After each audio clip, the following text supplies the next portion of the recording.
Hola, buenos días desde Nevermore and Ámbar y bienvenidos a otro vídeo más. En este vídeo vamos a hablar sobre lo que me dijo la trabajadora social cuando le pedimos ayuda para el problema que hay en casa, que es con el psicópata integrado, que es el genitor. Antes de empezar, comentar que ni la víctima ni el agresor tienen para mi género. Tú puedes ser hombre o mujer y, siendo víctima o siendo agresor. Lo que pasa que como en mi caso es más directo, es el padre, voy a tener un deje a decir el psicópata y la víctima. Pero nada más lejos de la realidad. Yo tengo tías que son psicópatas narcisistas, así que dejando esto claro, voy a continuar.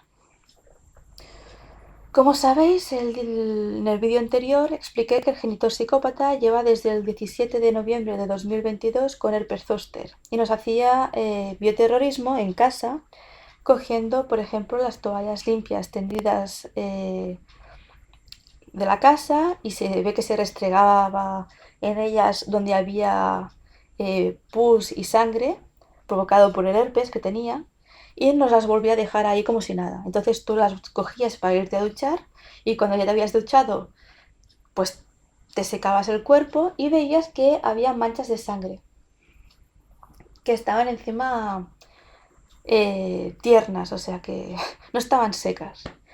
Así que te entraba el miedo en el cuerpo porque mi madre y yo tenemos las defensas bajas, muy bajas. Entonces ya estábamos rezando, volviéndonos a duchar, cogiendo las toallas, poniéndolas en agua hirviendo. Bueno, un espectáculo. Esto también lo hace por las paredes, en enchufes, con el palo de la fregona. Él cuando llega en casa, por ejemplo, no se lava las manos, no se quita los zapatos. Bueno, un incivismo en casa, impresionante. Y esto también lo hacía en la época COVID. Esto siempre lo ha hecho. Pero cuando se supone que la gente ha cogido más conciencia por lo del el COVID, pues él no. Él va como al revés. En casa. Entonces todo esto se tiene que sumar a que no nos dejaba dormir, como he dicho en otras ocasiones, ni comer en los horarios. En vez de comer 3 veces al día, comíamos una, y encima nos sentaba mal porque había habido discusiones y golpes en medio de la comida y cosas de estas. Bueno, por tanto el cansancio iba en aumento.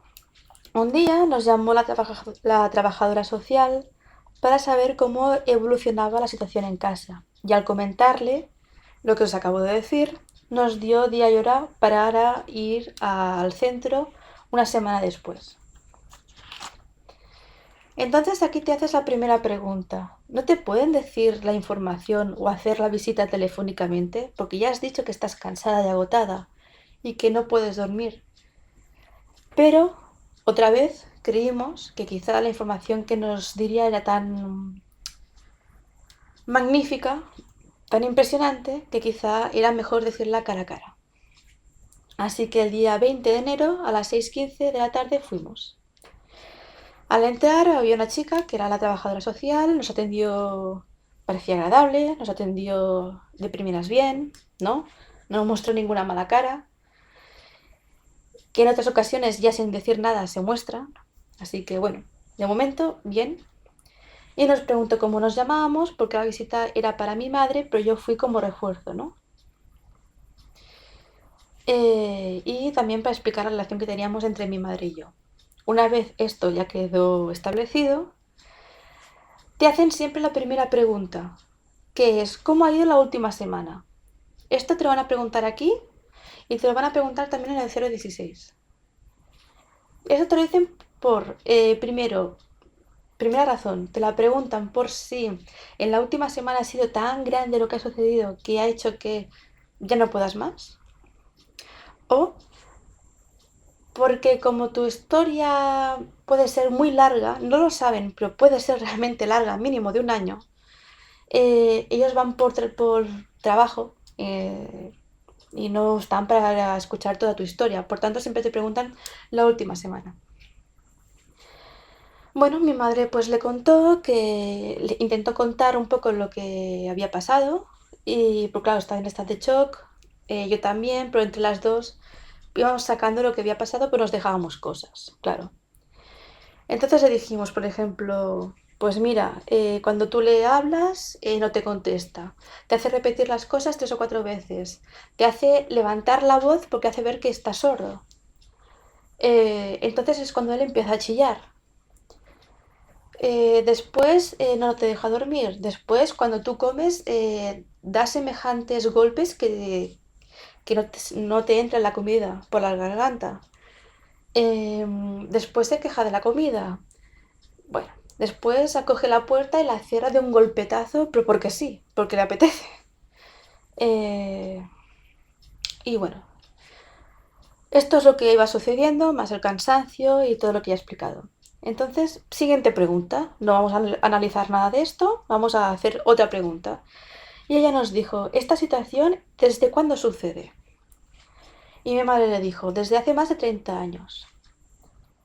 Entonces, viene la pregunta afirmación, que aquí ya me empecé a mosquear un poco más, que dijo, esta situación al inicio de la relación no pasaba. Esto es una frase que te dicen mucho, como diciendo, si hubiese pasado en el inicio, seguramente tú no estarías con esta persona. Por lo tanto, eh, si tú aceptabas este tipo de trato desde un inicio, ¿de qué te vas a quejar? Todo esto no te lo dicen, pero con esta frase te lo hacen como entrever, ¿no? Siempre hay lo que te dice la gente y las segundas o terceras lecturas que tú tienes que hacer de una situación o de una frase. Esto los psicópatas lo tienen en el orden del día. Ellos te dicen una cosa pero hacen otra. Va así. Entonces mi madre, ya un poco más cohibida, eh, le explicó que cuando le conoció, pues todo el mundo hablaba muy bien de él, ¿no? Todos los monos voladores, ¿no? Los que eran pagados por él de dinero, ¿eh? Pues hablaba muy bien de él, de que era una persona magnífica, que era teniente coronel, que era muy honorable, noble, todo lo que os podáis imaginar de magnífico, una persona magnífica. Y que había tenido muy mala relación y muy mala suerte con la anterior esposa, con el anterior matrimonio, que le había hecho un hijo que no era de él. Y que el pobre lo tuvo que aceptar y darle el apellido, pero que... Y encima de todo esto lo echó de una patada, o sea que fatal. Pero que era una persona muy, muy, muy buena. Claro, esto no te lo dice una persona, esto te lo dice varias gente. ¿Eh? Entonces tú también vas viendo que este hombre no te está haciendo daño a ti. Por tanto, 2 más 2 son 4. Esta persona es buena. Entonces mi madre por eso se fijó, porque pensaba ella que se había fijado. La historia es diferente. Esto es desde el punto de vista eh, de víctima. Que las víctimas pensamos que escogemos el, la persona, la pareja. Yo también tuve un novio a mis 17 años que yo también iba diciendo muy tranquilamente, yo es que escogí a ese tío. Yo es que soy culpable de lo que me está haciendo porque yo lo escogí. Y las amistades que yo tenía en el barrio me decían, es que tú lo escogiste, es que de qué te quejas, ¿no? Mis supuestas amigas. No lo escogí. Y entonces cuando tú hablabas con el novio, mi anterior novio, él siempre me decía que era una frase que yo nunca la había entendido hasta ahora, imaginaos. Y yo tenía 17 años. Y él solamente tenía un año más que yo. Y me decía, yo soy perdón, yo soy el que te he escogido a ti. No te pienses que tú me has escogido a mí. Y yo decía, pero qué raro, no eres muy agraciado, ¿no? A ver, no lo quería insultar porque no lo insultas, pero es bajito, yo tengo un poco más de... soy un poco más guapa. ¿Estás seguro? A mí me han propuesto para salir más gente aparte de ti. Pero intentaba decir como para no hacerle daño, pues que yo no entendía lo que me estaba diciendo. O sea, la frase nunca la entendí. Ahora la entiendo. Ahora sí la entiendo. Ellos te escogen a ti. Mi padre escogió a mi madre. La historia es muy larga, no la voy a contar en este vídeo, pero la escogió de una manera obsesiva.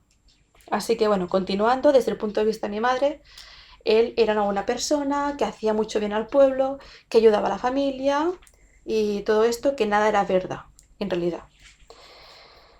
Entonces, pues ya está, se unieron y, y la dejó embarazada. Entonces, en ese momento, cuidado, cuidado, cuidado, que mi padre le dijo a mi madre, todo descarado, que ese niño no era de él, que lo que llevaba ahí, a esa cosa que llevaba en el vientre, no era de él. ¿Por qué? Porque él había ido a la Marcha Verde, no sé si conocéis un poco la historia, pero bueno, da igual, tampoco os perdéis nada. Fueron a de estas guerras, le abrieron la parte abdominal y le cortaron el conducto de frente, que después Cruz Roja lo tuvo que coser y por tanto era estéril. Así que ni el hijo de la primer matrimonio era de él, ni ahora el hijo actual del cual mi madre estaba embarazada, tampoco, que soy yo. Bajo esta frase le dio un embarazo de golpes, sin comer, violaciones, sin ropa, patrocinado por la familia de mi madre y patrocinado por la familia de mi padre. La aisló, completamente la aisló. Cuando yo nací, yo tengo algunas, yo les llamo taras genéticas. Vamos a ver. Hay un genovalgo y hay una torcedura en los meñiques de mis manos. Que esto es herencia de mi padre. Así que cuando yo nací y vieron la tara genética esta que yo digo, físicamente hablando, mi padre no podía negar que yo era su hija. Por mucho que él quisiera, no lo podía negar. Así que de repente le dijo a mi madre que todo lo que había pasado, pues que quedaba en tablas, no sé muy bien qué tablas, pero de acuerdo, y que yo era la hija y ya está. Bueno, mi madre me compró unos hierros para las piernas para ponérmelas rectas y después también unas férulas para los dedos. Las piernas sí que lo hice porque, claro, esto te puede perjudicar al andar, al crecer, y es de responsable y de ser buena persona y buena madre. Si tu hijo tiene algún problema y tú puedes solucionarlo, ¿me entendéis? Él hizo alargar el procedimiento este de los hierros que me tenía que poner en las piernas, haciendo ver que no le daban un crédito y cuando le dieron el crédito se lo fue a patear para su primer hijo, que entonces se supone que sí era hijo, invitándole a casas con lucecitas. Esto me enteré yo en mis 26 años. Así que como veis, las cosas me voy enterando décadas después. La cuestión es que mi madre sí que fui al médico, sí que me compró los hierros para las piernas y estuvo aguantando todas las noches que yo lloraba bueno, porque te tienen que poner bien los huesos y eso duele un montón. Entonces ella estuvo conmigo, estuvo aguantando todos mis llantos y la verdad es que gracias a ella pues yo camino bien. Pero tenemos la parte de los dedos, de la torcedura del meñique, de las dos manos. Es una torcedura muy pequeña, pero es típica de la familia de él. Es como una señal de la familia. Hay familias que tienen como manchas en la piel, ellos tienen esta típica torcedura. No es molesta, no influye en nada en mi vida. Incluso yo antes era concertista de piano, así que no me molestaba para nada. Pero, claro, me compraron las férulas para que yo las tuviera los dedos rectos, estos dos dedos rectos. Y yo le dije a mi madre, no me las voy a poner. Primero porque no me molesta y segundo porque es la única manera de yo probar a la gente que soy hija de ese imbécil. Porque yo, desde los 0 a los 20 años, él, el psicópata, decía que yo no era su hija. Y nos encontrábamos a amigotes de él, de los bares que él iba, con el dinero de la familia, etcétera, etcétera, etcétera, que no quiero contar más. Y decía, esta es la bastarda. De suerte que te dieron el apellido. Y yo, no, no, mira. Y le enseñaba la torcedura, que es una torcedura típica de esa familia, y se quedaba callado. Y por eso no me lo pude arreglar. Así que eso fue hasta los 20. De los 20 hasta ahora En vez de hija, yo era nieta. Entonces seguimos con las preguntas de la trabajadora social, que dijo, la violencia verbal, no dijo psicológica, dijo verbal, ha sido hasta ahora, cuando ya le habíamos contado que había habido violencia de otro tipo. Entonces mi madre, claro, en ese momento, eh, ella le explicó la violencia que habíamos sufrido, tanto yo como ella, los tipos de violencia que habíamos sufrido. Y entonces la trabajadora empezó a rellenar el esquema que estaba haciendo en el papel. Claro, y yo me enfadé. Aquí ya que ya yo iba aumentando el enfado. Porque ya ves como que no se está haciendo correctamente. Porque nuestra historia, la que hemos vivido, ha sido hecha a través de muchas manipulaciones. Ha sido escrita por muchas personas que no somos nosotras. No hemos sido los protagonistas de nuestra historia. Ninguna víctima es protagonista de su historia, sino es protagonista de la historia que le escribe el psicópata o la psicópata. Por tanto, desde el punto de vista de que tú no eres ni la protagonista, que te dan un tercer o cuarto puesto, si es que tienes puesto en esa historia, eh, al ver que tu patética historia está siendo escrita de una manera tan esquemática, tú ya te vas enfadando. Entonces mi madre me dijo, tranquila, yo le voy contando y tú tranquila. Bueno, en ese punto eh, también tenéis que pensar que las víctimas agradecen que alguien te escuche. Las víctimas son agradecidas. Son gente agradecida porque no tienen nada.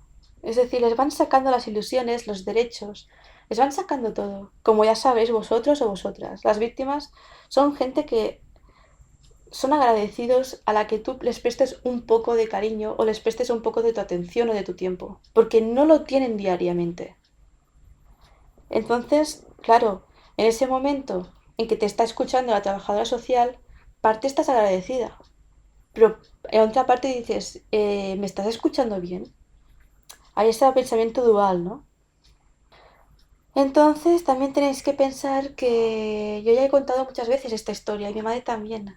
Y en otras ocasiones donde ha habido estos esquemas que te hacen, en las que tú solamente contestas por lo que te preguntan, sin más información que la que te preguntan, porque ya te dicen que tienen 15 minutos o que tienen otros pacientes o 30.000 historias más. Ha habido después las conclusiones de ese profesional, que es no es para tanto, hay gente que está peor, no sé de qué te quejas. Y en ese momento, la víctima le coge una especie de correcaminos, donde intenta volcar todo lo que ha vivido, lo que se acuerda en ese momento, diciéndolo, sí, sí, sí, es que yo me quejo porque yo tengo motivos para quejarme. Me están haciendo esto a mí o a mi hija, sí tengo motivos para quejarme. Y como el tiempo ya se ha acabado, porque lo hacen muy bien, sus dictámenes de que no es para tanto, lo hacen siempre como a los 10 minutos antes de acabar la visita. Te dicen, bueno, veo que hay más y que no me lo has querido contar.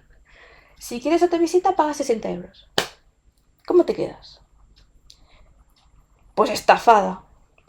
En este caso no estoy hablando de la trabajadora social que nos atendió, no estoy hablando de esto, ¿eh? Estoy hablando de otras experiencias que yo he tenido con otra gente como abogados o psicólogos que al ver que la trabajadora hacía los esquemas que también hace esta gente, pues claro, empecé a comparar las experiencias y ya pues me alteré un poco. Y le dije que estaba bien el esquema, que estaba bien hecho, pero que no era todo tan sencillo. Tenéis que entender también que mi madre y yo llevamos más de una década analizando qué nos ha pasado, quién ha ayudado al psicópata, porque lo hayan ayudado, y siempre lo ayudan. Porque el psicópata si estuviera solo, eres tú contra el psicópata o tú y otra persona contra el psicópata. Pero el psicópata siempre va a tener una red que muy sólida, que te va a coger. Y vas a ser ese pescado que quiere intentar salir de la red, que no lo va a salir.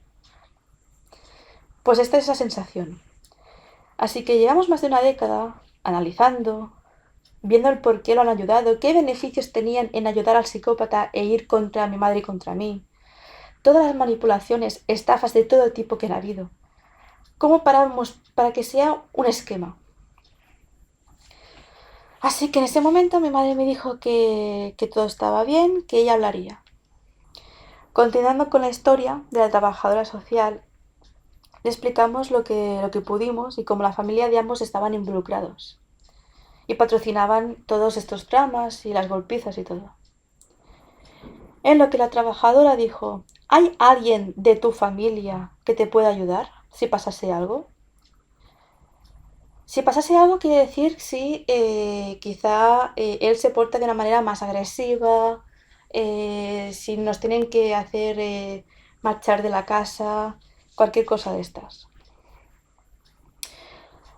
Entonces, la primera vez que lo preguntó, después de decirle las implicaciones que ambas familias habían tenido a la situación actual nuestra y a la pasada, pensé, bueno, está bien, es demasiada información que tiene la trabajadora social y aunque el esquema, esté haciendo el esquema, pues no le está funcionando porque es demasiada información. Pero cuando ya hubo un momento que lo repitió la misma frase 4 o 5 veces, no sé cuántas exactamente, pero eran 4 o 5. Yo le iba respondiendo a la misma pregunta, le iba respondiendo la misma respuesta. Yo le decía, una familia que patrocina estos malos tratos no te está ayudando. Y entonces aquí sí que la trabajadora empezó a molestarse un poco. Ya la cara no era la misma.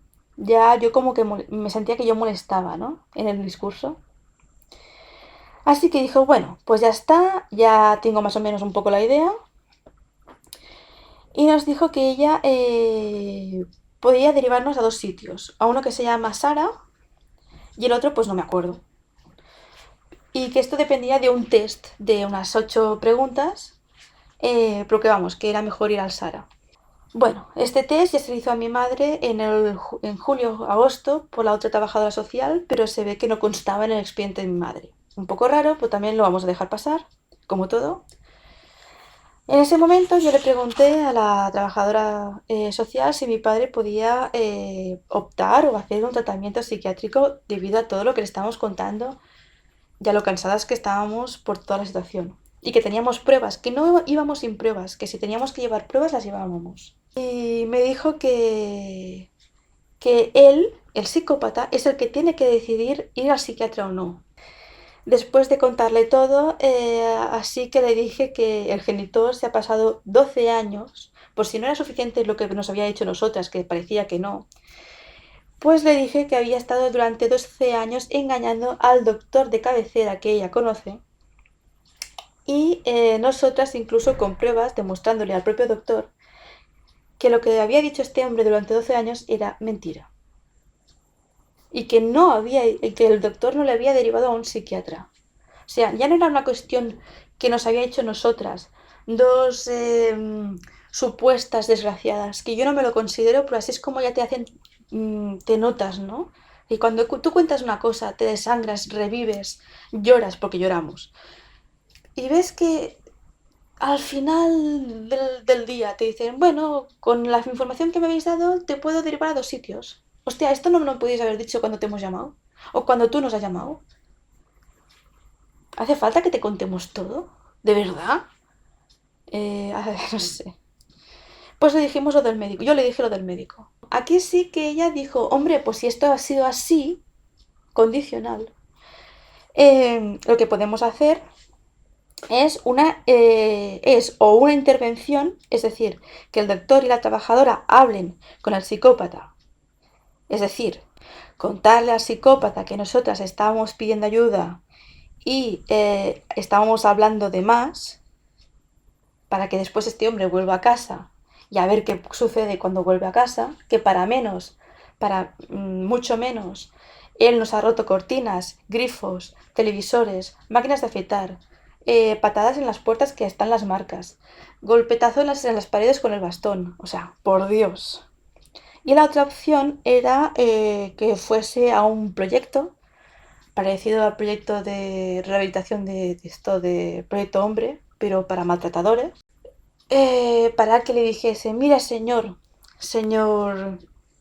X, no se puede tratar mal a la familia, porque tiene que comprender que la familia no está para todo esto. Y vamos a hacer un curso para que usted pues se rehabilite y esté gozando de mejor situación familiar. Porque es lo que dice. que hacen hacer un curso y si lo apruebas, perfecto. Es decir, cuidado con los cursos y las chorradas a, a hombres o mujeres psicópatas. Yo no digo que pueda haber rehabilitación a las personas.